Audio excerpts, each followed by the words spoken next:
je táto výstava, respektíve benefičná akcia počkrtnutá aj tým, že má svoje prvenstvo, a to hneď niekoľko prvenstiev. Jedno prvenstvo je v tom, že naše múzeum sa vôbec po prvýkrát zapojilo do benefičnej akcie, a druhé prvenstvo je v tom, že vôbec tohtoročnú sezónu kultúrnych podujatí otvárame touto výstavou, takže má naozaj niekoľko prvenstiev.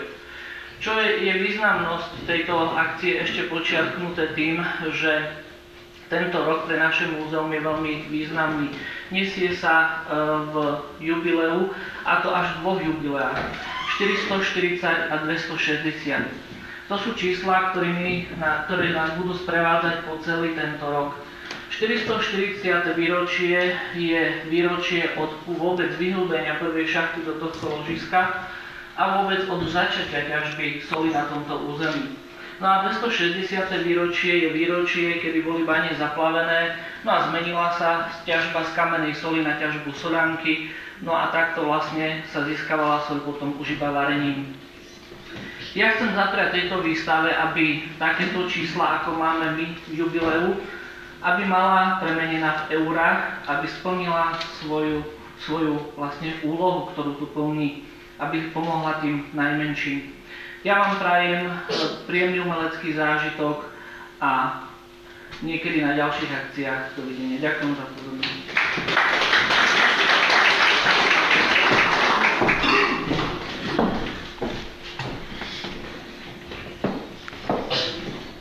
Vážení priatelia, milovníci umenia, dovolte aj mne, aby aj ja som vás privítala v týchto krásnych a históriou dýchajúcich priestoroch múzea. Veľmi sa teším, že sme sa zišli pri tejto príležitosti v takomto, môžem povedať, peknom počte. No a teším sa aj na to, že spolu strávime príjemné chvíle sobotnejšieho odpoludnia. Takisto teším sa na to, že sa nám, dúfam, podarí oslobodiť sa od takého stereotypu každodennosti, v ktorom žijeme. No a zároveň aj teším sa aj tomu, že podporíme dobrú a šľachetnú vec. Dovolte mi teraz také malé zamyslenie na úvod o tom, akú úlohu v našich životoch hrá umenie a na čo nám je vlastne dobré. Umenie predstavuje taký určitý exkluzívny priestor, kde sa môže naplno realizovať ľudská sloboda. Práve umenie vzniká bez ohľadu na praktické účely a nejaké ciele pragmatické. Nie preto, že musí, ale práve preto, že môže vzniknúť. Umelec svoju tvorbu nepodriaduje vonkajším požiadavkám a nutnostiam. Výsledok tvorby je tak nielen prejavom jeho inakosti a kreatívnej mohutnosti, ale predovšetkým takým určitým komunikovateľným výrazom subjektívneho postoja k svetu a k životu vôbec. Istotne sa zhodneme na tom, že pohľad umelca na svet sa líši od všedného vnímania reality. Umenie, alebo či skôr umenia, vytvárajú nové svety fantázie, ktoré fungujú paralelne s tým našim bežným životom, ktoré sa s ním prelínajú, ak im to dovolíme. A tak sa vlastne tieto paralelné pohľady na svet stávajú samé skutočnými.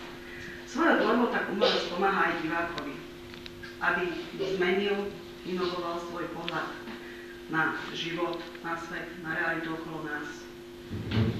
Tým spôsobom vlastne funguje katarzne, očistne.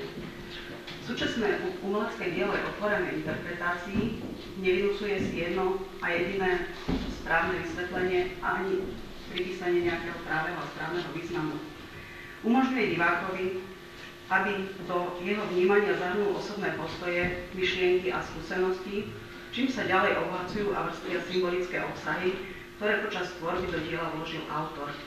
Aj vnímanie umenia je teda priestorom pre slobodu, ktorá nie je zaťažená užitočnosťou. Aj keď, ako tvrdil Kant, krása je účelom, ktorý nemá slúžiť žiadnemu účelu, neznačí to, že umenie nemôže byť užitočným.